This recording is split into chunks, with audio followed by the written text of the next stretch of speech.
నడుస్తున్నాయి తెలంగాణలో, ఇవన్నీ కూడా నడుస్తూ ఉన్నాయి. సీఎంఓలో ఒక ఫారెస్ట్ డిపార్ట్మెంట్కి సంబంధించినటువంటి కమిషనరు ఒక మహిళా అధికారిని నీచాది నీచంగా వేధిస్తున్నాడు. నీచాది నీచంగా రేపు బయట పెడతా ఆ విషయము. మహిళా అధికారిని ఫిజికల్గా హెరాస్ చేస్తూ ఉన్నాడు, ఫిజికల్గా పచ్చిగా మాట్లాడుతూ ఉన్నాడు.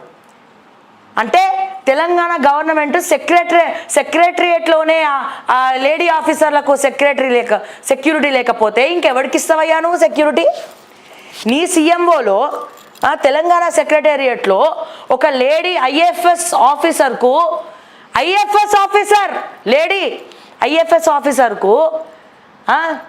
ఒక ప్రపోజల్ పెట్టి మానసికంగా ఇబ్బంది పెట్టి అతని మాటలతోటి ఆ లేడీ ఆఫీసర్లను నీచాది నీచంగా అవమానపరిచి ఇష్టం వచ్చినట్టు రా అని మాట్లాడుతున్నాడు వాడు. కమిషనర్ సెక్రటేరియట్లోనే ఉంటాడు వాడు, ఆఫీసు ఫారెస్ట్కి సంబంధించినోడు. డీటెయిల్స్ అన్నీ నేను రేపిస్తా. మరి నువ్వు ఏం చేస్తున్నావయ్యా? ఆమె ఆల్రెడీ సెంట్రల్కి కంప్లైంట్ ఇచ్చింది అంటే తెలంగాణలో గవర్నమెంట్ చచ్చిపోయిందా? ఇక్కడ పనిచేసే తెలంగాణ ఆఫీసర్ పోయి కేంద్రంలో వాటి మీద కంప్లైంట్ ఇచ్చిందంటే మరి ఏమైనా కళ్ళు మూసుకొని వ్యవహరిస్తుందా మీ ప్రభుత్వం? కాంగ్రెస్ పార్టీ ఏం చేస్తుందా? సెక్రటేరియట్లా నిద్రపోతున్నా దుప్పటి కప్పుకొని. తెలంగాణలో ఉన్నటువంటి ఒక ఐఏఎఫ్ఎస్కి సంబంధించినటువంటి ఒక ఆఫీసరు ఆయన కింద పనిచేసినటువంటి ఒక లేడీ ఆఫీసర్ని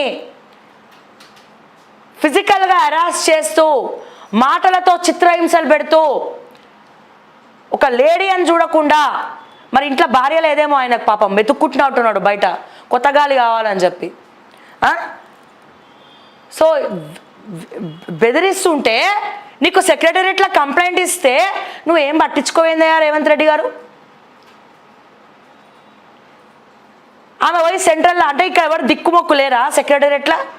సెంట్రల్లో పోయి కంప్లైంట్ ఇస్తే అక్కడ కూడా మరి ఇంకా వాడి భర్తలేరు అంటే నేను ఏం చెప్పాలి? ఇక మీకు చెప్తా, పేరు చెప్పమంటే చెప్పేస్తా, నాకేం ప్రాబ్లం లేదు. ఇక రేపు చెప్తా పేరు, ఆ కంప్లైంట్ లెటర్ ఎఫ్ఐఆర్ కాపీని పట్టుకొని చెప్తా ఆయన పేరు ఏంది కథ ఏంది అనేది.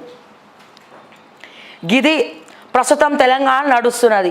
సెక్రటేరియట్లో ఉన్నటువంటి లేడీ ఆఫీసర్లను కాపాడలేనోడు తెలంగాణలో ఉన్నటువంటి ఆడపిల్లలను కాపాడతారా అని అడగాలనుంది నాకు. మళ్ళీ దీనికి కూడా 7 నెలలు అయింది వచ్చి ఏం చేయమంటారు 7 నెలలు అని అడగండి దయచేసి, ప్లీజ్ దండం పెడతా. ఇప్పుడైనా బుద్ధి తెచ్చుకొని ఎంక్వైరీ చేయి. ఆ లేడీ ఆఫీసర్ ఎవరు, ఆ కమిషనర్ ఎవడు, ఆమెని ఫిజికల్గా హెరాస్ చేసేది ఎవరు, మెంటల్గా హెరాస్ చేసేది ఎవడు, ఆమె మీద చేతులు వేసేది ఎవడో దయచేసి ఎంక్వైరీ చేసి వాడికి తగిన బుద్ధి చెప్పు. లేకపోతే మేము చెప్పాల్సి వస్తుంది తగిన బుద్ధి పోయి.